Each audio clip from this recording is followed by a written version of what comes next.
Hello నమస్తే, welcome to my YouTube channel Kiran my diaries. ఈరోజు మీకు కారప్పొడి తయారు చేయడం చూపిస్తానండి.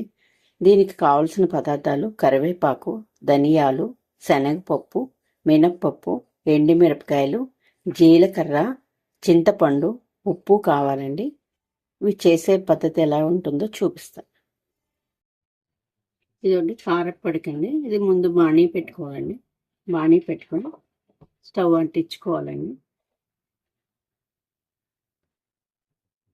స్టవ్ అంటించుకొని బాగా కాలాలండి.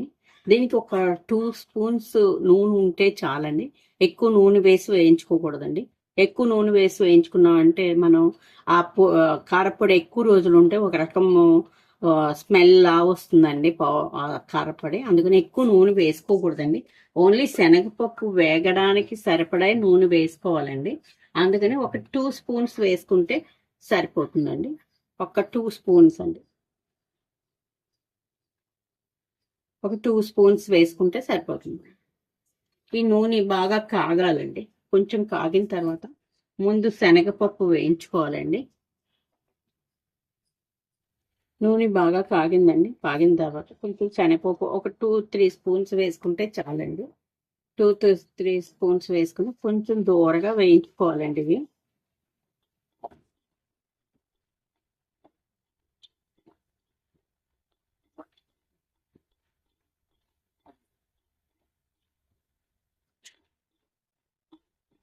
ఇవి కొంచెం వేగిన తర్వాత చాయ్ మినపగుళ్ళు ఉంటాయి కదండి. ఆ చాయ్ మినపగుళ్ళు కూడా శనగపప్పు ఎంత అవుతాయి వేసామో మినపప్పు కూడా అంతే వేయాలండి. మినపప్పు కూడా అంతే వేసి అది కూడా మనం వేయించుకోవాలండి. ఇది పప్పులు ఎక్కువ వేసుకున్నాం అనుకోండి, ఇది కమ్మగా వస్తుందండి. కారం రాదు. పిల్లలైనా పెద్దవాళ్ళైనా ఇడ్లీలో కానీ వేడి వేడి రైస్లో కానీ దేంట్లోకైనా కూడా చాలా టేస్ట్ బాగుంటుందండి. అందుకని పప్పులు వేస్తున్నానండి. కొంచెం ఎక్కువ పప్పులు వేసుకుంటే మంచి టేస్ట్గా ఉంటుందండి. కొంచెం వేగాలండి. వేగిన తర్వాత ఇందులో చెప్పాను కదండి, ధనియాలు కూడా వేయాలండి. ధనియాలు కొంచెం ఎక్కువే వేసుకోవాలండి. శనగపప్పు మినపప్పు మీద కొంచెం ధనియాలు ఎక్కువ వేసుకోవాలండి. ధనియాలు కూడా వేయించుకుని ఇవి కూడా బాగా వేగాలన్నమాట.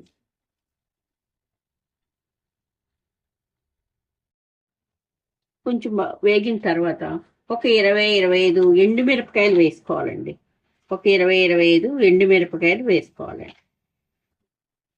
ఎండుమిరపకాయలు కూడా కొంచెం బాగా వేగాలన్నమాట.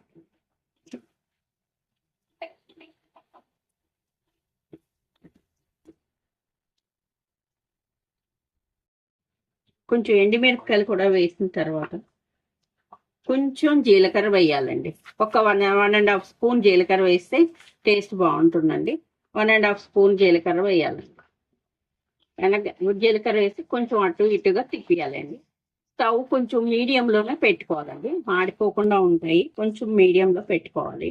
మీడియంలో పెట్టుకుని కరివేపాకు అండి. మనం ఎంత కరివేపాకు వేసుకుంటే అంత టేస్ట్ బాగుంటుందండి మనకి.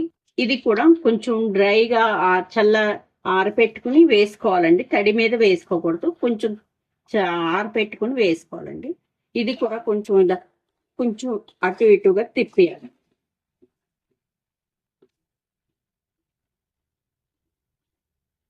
స్టవ్ ఆర్పేసుకోవాలండి.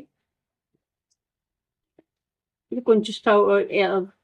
కొంచెం కరివేపాకు కొంచెం వేగాలండి. ఎక్కువ వేగిపోకూడదండి కరివేపాకు. ఎందుకంటే ఆల్రెడీ డ్రై అయిన కరివేపాకు, కొంచెం తడి ఆరిపోయిన కరివేపాకు కదా మనం పెట్టుకున్నాం. అందుకని కొంచెం స్టవ్ కట్టేసి అలా వేయించేసుకున్న తర్వాత ఇందులోనే చింతపండు కూడా ఇందులోనే వేసేసుకోవాలండి.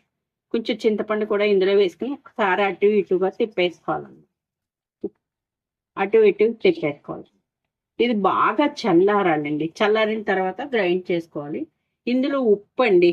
ఉప్పు మనకి సరిపడా టేస్ట్కి తగ్గట్టు మనకు కావాల్సినంత కొంచెం ఉప్పు వేసుకుని ఇలా పెట్టేసుకోవాలండి. పెట్టుకుని మొత్తం అంతా చల్లారిన తర్వాత మీకు గ్రైండ్ చేసి చూపిస్తానండి. ఇది కూడా 3 months 4 months వరకు బాగుంటుందండి. ఇడ్లీలోకైనా దోశల్లోకైనా అన్నిట్లోకి బాగుంటుందండి. వేసుకునే వాళ్ళు ఇందులో కూడా కొంచెం ఇంగు వేసుకుంటారండి. వేసుకోని వాళ్ళు వేసుకోరు, కానీ చల్లారిన తర్వాత గ్రైండ్ చేసుకోవాలండి. గ్రైండ్ చేసి తీసుకొచ్చి చూపిస్తానండి.